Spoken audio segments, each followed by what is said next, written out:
4 in 10 Americans say they're worse off than when you were elected. Only 16% said they were better off. This morning, Dr. Anthony Fauci is shooting down theories that the coronavirus was man-made.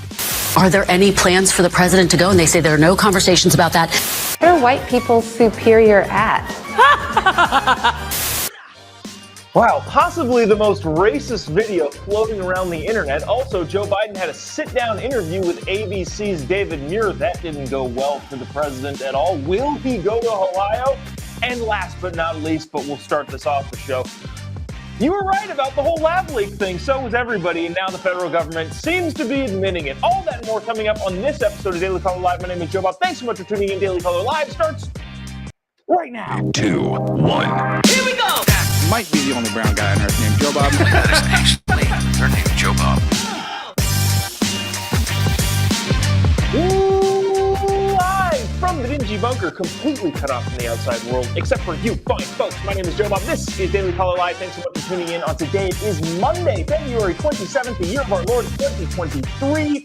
How you doing? Did you have a good weekend? Hopefully you did. Saw some family and had some, fun, doing yard work, whatever it is that you do on your weekend. I hope you had a good time doing that on your weekend. But we want to start off right away with this. This shouldn't be, this isn't news, but it is news. But it also shouldn't be news. Over the weekend, the Wall Street Journal had an expose that the Energy Department at the federal government of the United States has declared, or at least internally says that, yeah, it was a lab leak.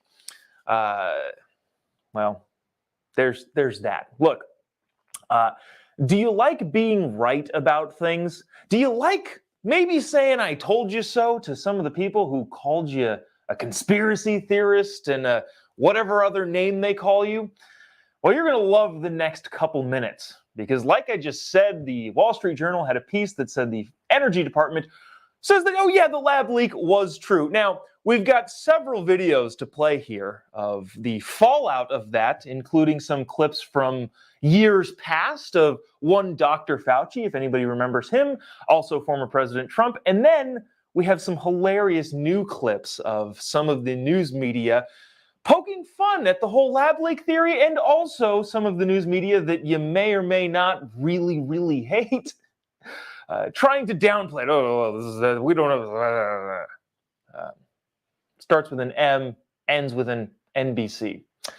Watch this first clip. This is one Dr. Fauci, not him specifically, but I believe this was the Today Show or Good Morning America, one of those big network shows, talking about what Dr. Fauci was saying, all while everybody was like, hey, this whole lab leak thing seems really, really suspicious. I want you to watch this and check this out. And again, we're going to roll through a bunch of videos, but this whole thing is just hilarious at this point. Watch this. This morning, Dr. Anthony Fauci is shooting down theories that the coronavirus was man-made. He tells National Geographic everything about the stepwise evolution over time strongly indicates that this virus evolved in nature and then jumped species. Fauci added he does not believe another theory that the virus occurred naturally but was accidentally released into the public from a lab in China. Telling Nat Geo that means it was in the wild to begin with. That's why I don't get what they're talking about. Okay, so again, none of this is new information. There's a couple people in the comment section saying, wow, who cares now? Well, yeah, because I don't think we should let things go, especially with how everybody was treated. Remember, social media accounts, Facebook, Twitter, YouTube, all got locked for even suggesting that the lab leak theory was a thing. And now it seems like the federal government, the people that pushed all of this stuff on all of us, is saying, oh yeah, the lab leak seems like the most likely scenario. Again, this is coming from a new Wall Street Journal post. Here's a clip of President Trump answering questions when the media, going along with what the government said, because that's apparently their job nowadays, pressed him about, well, do you have any information on the lab leak theory? Watch this clip.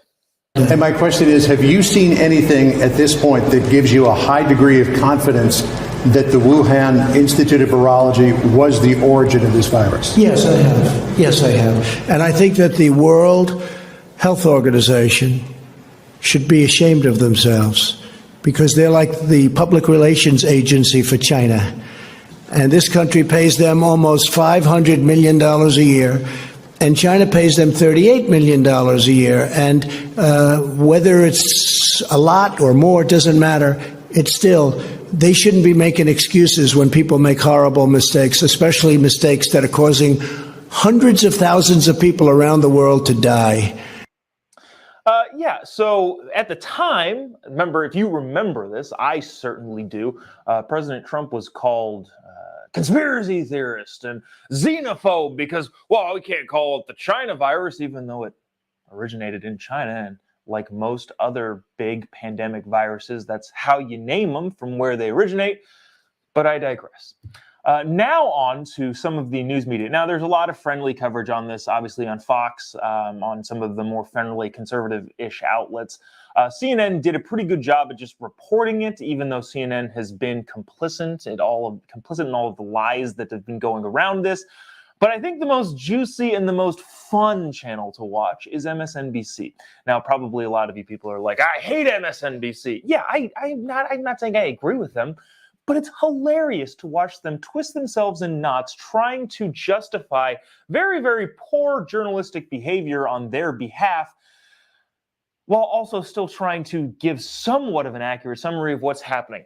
Watch this clip from MSNBC, and just with me, if you would, it's just so juicy and good, watching the backflips, the mental gymnastics of, this is maybe what happened, but I still am the Fauci religion, and COVID is king, and watch this clip and see if you can get inklings of that as they begrudgingly tell you what's actually happening. This new information, according to a classified briefing that happened on Capitol Hill nearly a month ago, has led the Department of Energy and the Department of Energy alone to update their findings with low confidence that this may have originated due to a laboratory leak in China. So that's what we have on this. This is certainly not something that intelligence agencies nor the government, the U.S. government, would ever get confirmation on from China themselves, despite the numerous investigations into it. Yeah, there's the low confidence of I don't think maybe possibly a little bit. I just love that sort of stuff.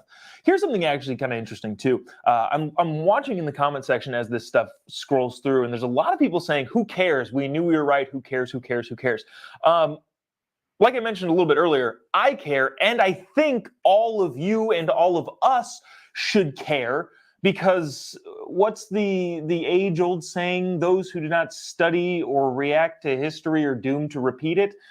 Yeah, I think it's worth calling out every single individual, institution, government agency that said XYZ about all of the quote-unquote conspiracy theories.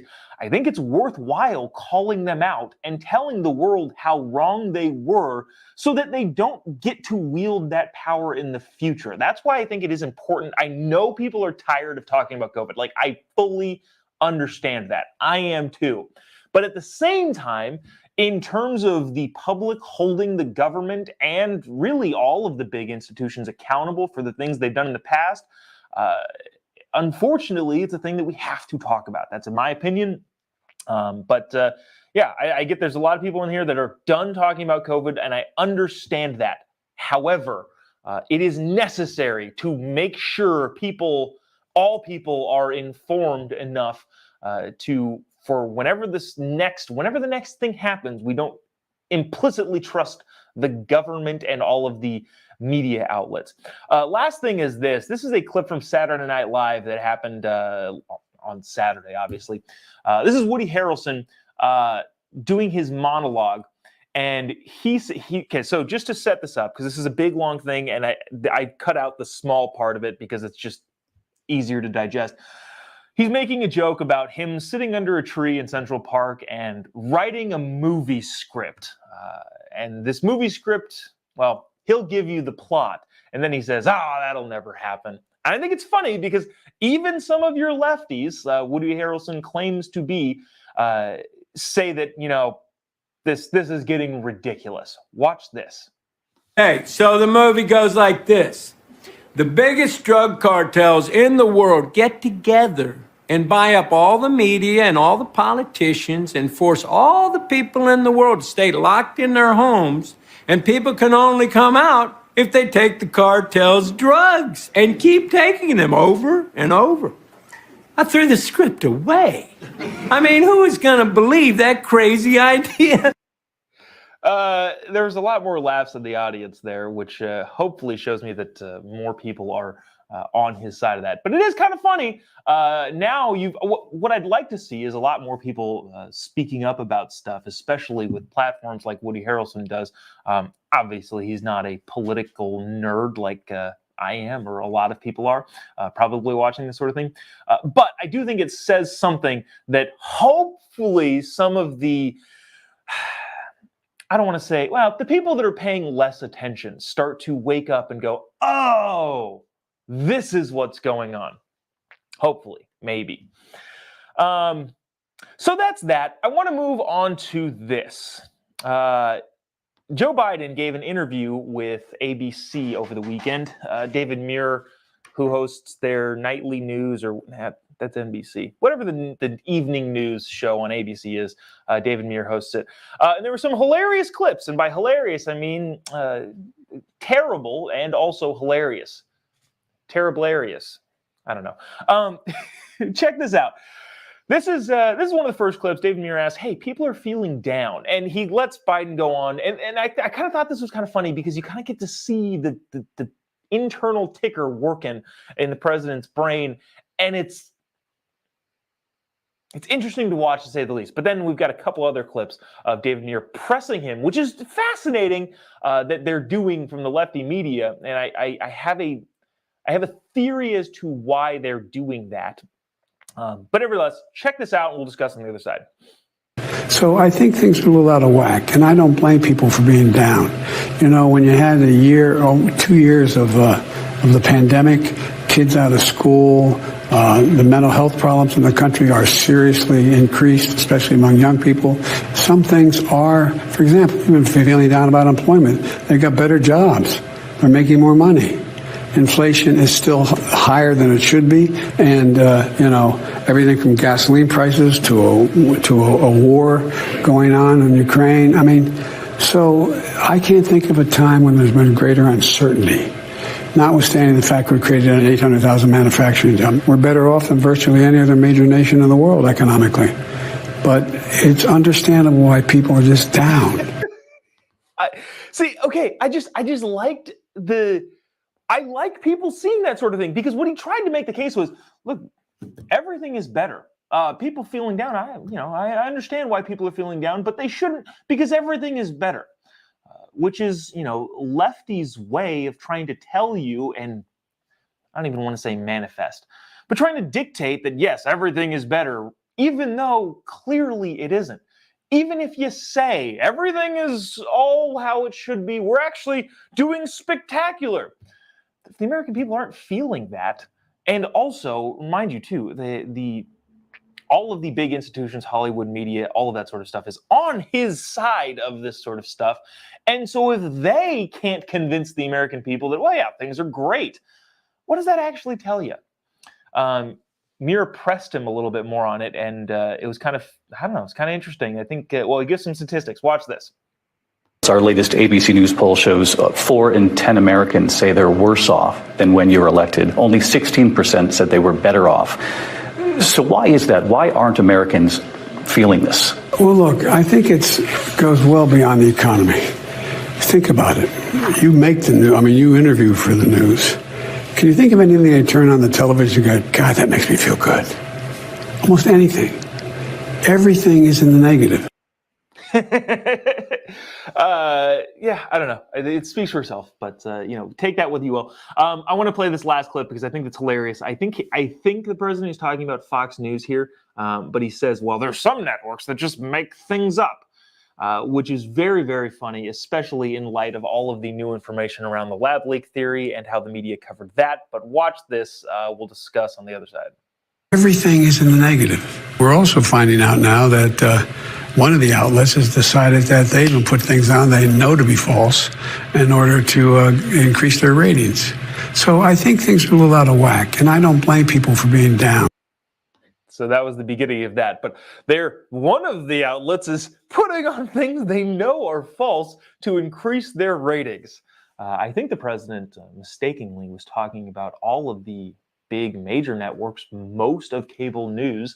Yeah, that's just how the media works, unfortunately. That's the world we live in. But I think it is hilarious because if you're going to say that about quote unquote one media outlet, then you have to wrestle with the fact of, okay, well, when MSNBC puts on lie X, whatever that lie is, are they lying or are they belligerently incompetent? Because one of those two things has to be true. And I don't know, got to be one of them. So there's that. Let's see. Anything in the comment section that's kind of fun? Wow. Some of these comments fly by too fast. I can't read them. Let me move on to, well, let's go to this really quick. Really quick. And then we'll go to the most racist video on the internet.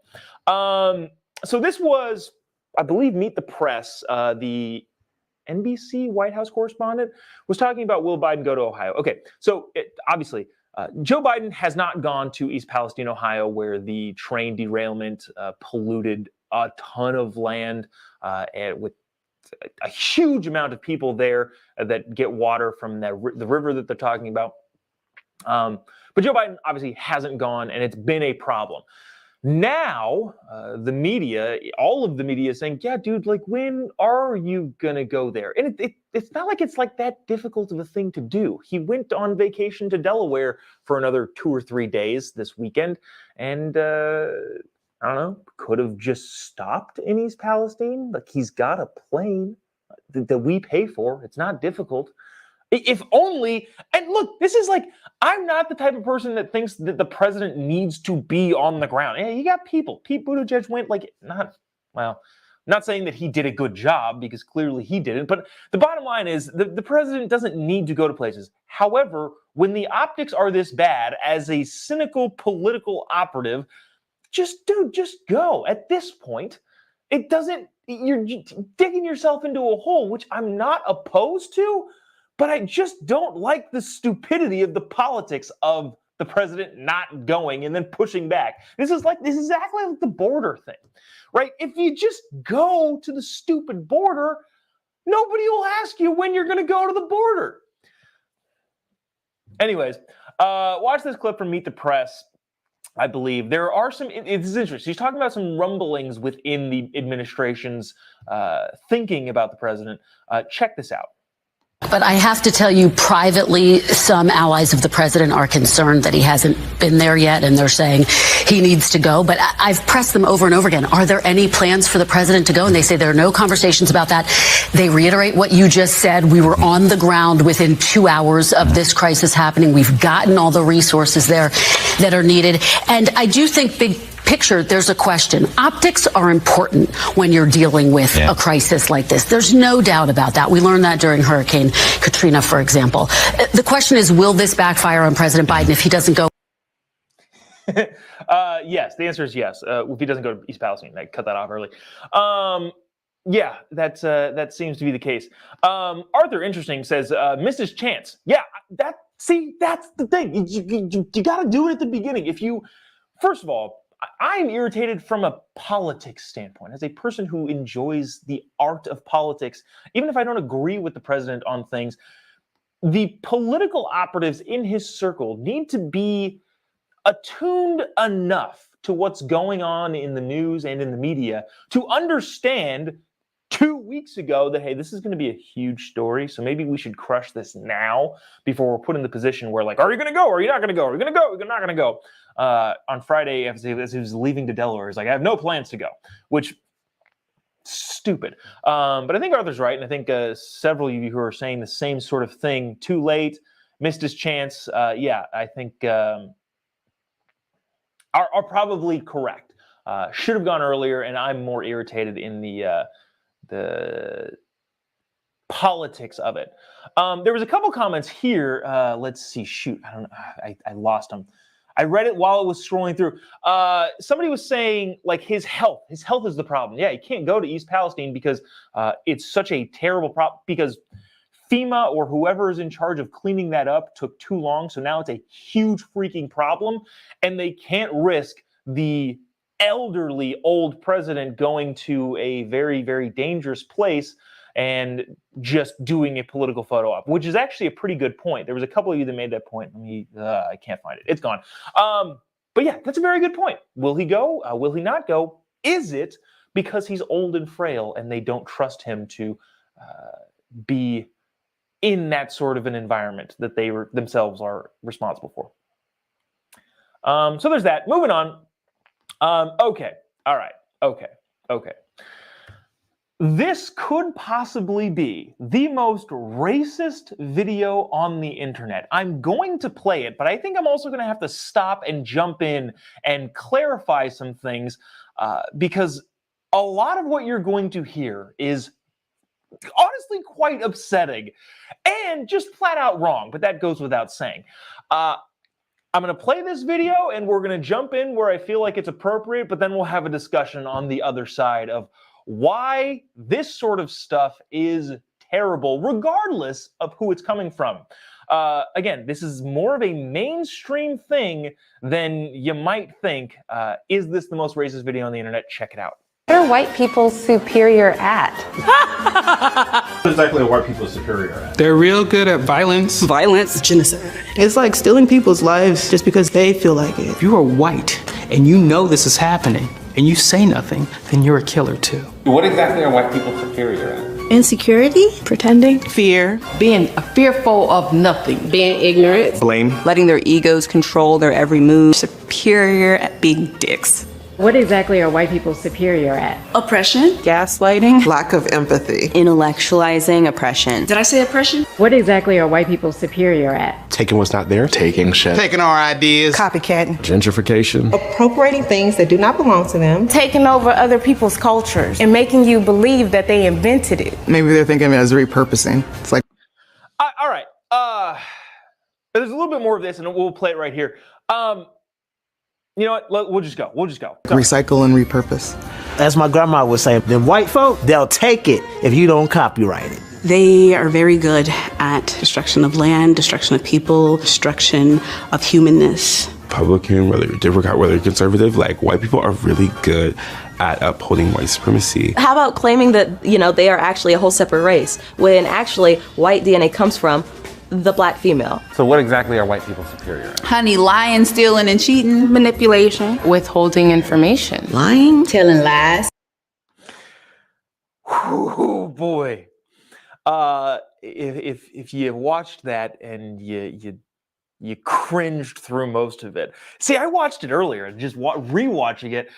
The thought was, I'll jump in and clarify some things here really quick, or talk about this or this and that, or talking about oppression and genocide and appropriation and all that sort of stuff. But when I was watching it just now for the second or third time, it dawned on me that none of that stuff is relevant. I think the most important thing to take away from this video is that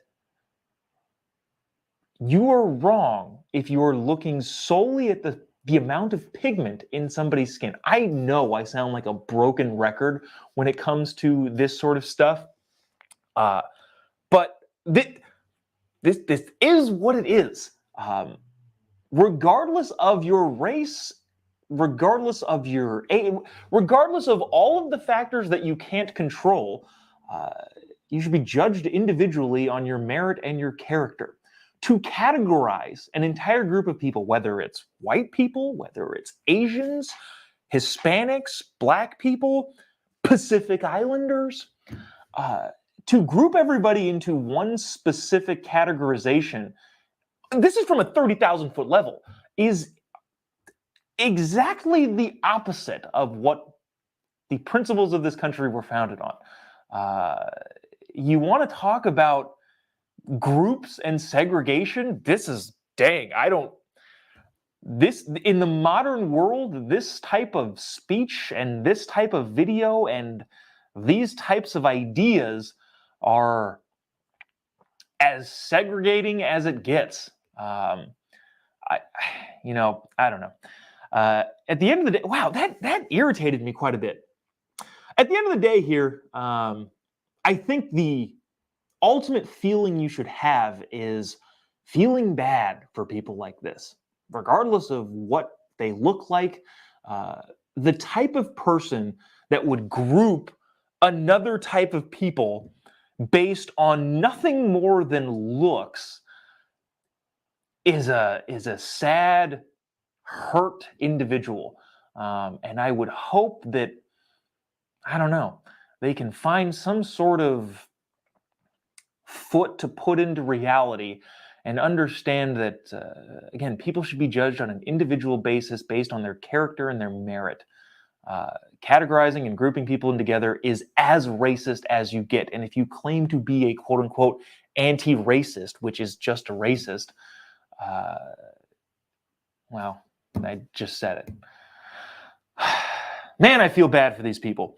But, such is the mainstream. And I would say to people who are looking to push back on this sort of stuff, the answer is to not create another video.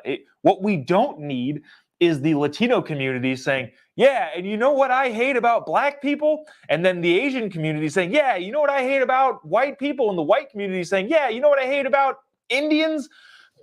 No, it's just stupid on all fronts.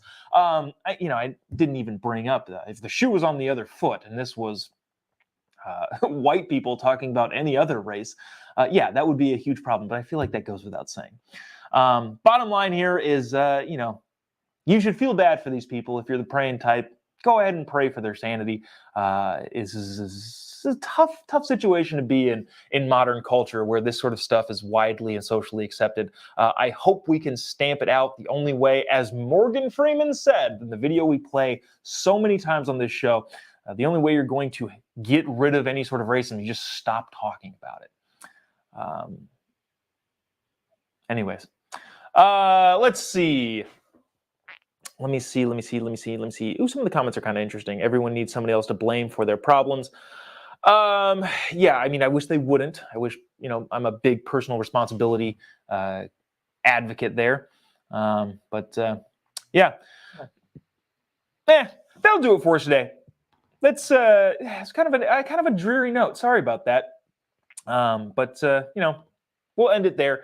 Appreciate all you sticking around, tuning in. Let's see, this week, big-ish week, I will be in Santa Barbara at we're on the Live Free Tour, the Turning Point USA powered Live Free Tour with myself and Charlie Kirk in Santa Barbara, California on Wednesday at the University of Santa Barbara. Just go to tpusa.com/livefree. You'll be able to get free tickets there. I will be in Vista, California on Friday at a brewery down there doing a stand-up set.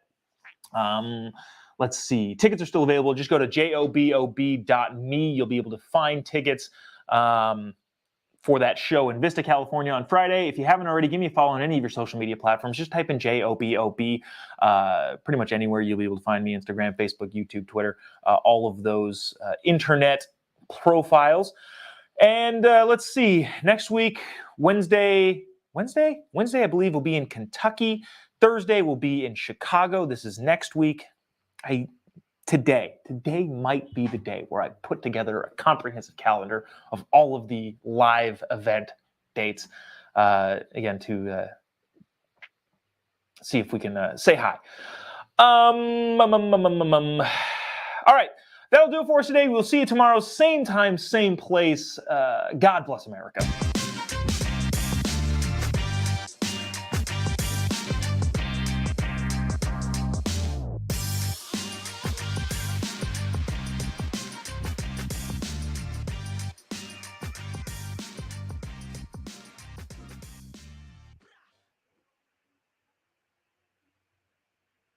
Try anything to raise the cost of